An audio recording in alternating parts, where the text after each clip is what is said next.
Israel Hamas की युद्ध की वजह से मिडिल ईस्ट में जिस बात का डर सता रहा था, आखिर अब वही होने जा रहा है। दरअसल दुनिया के कई देश इस बात से चिंतित थे कि कहीं इजराइल हमास युद्ध का दायरा बढ़कर अन्य देशों तक न पहुंच जाए, क्योंकि हिजबुल्ला 8 अक्टूबर 2023 से ही उत्तरी इजराइल पर बमबारी कर रहा था।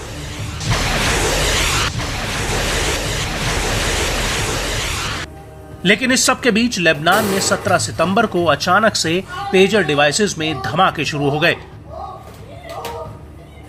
और उसके अगले दिन walkie talkie, laptop, solar panel तक फटने लगे और इन दोनों ही धमाकों में करीब 3000 से ज्यादा लोग घायल हो गए और 37 लोगों की जान चली गई।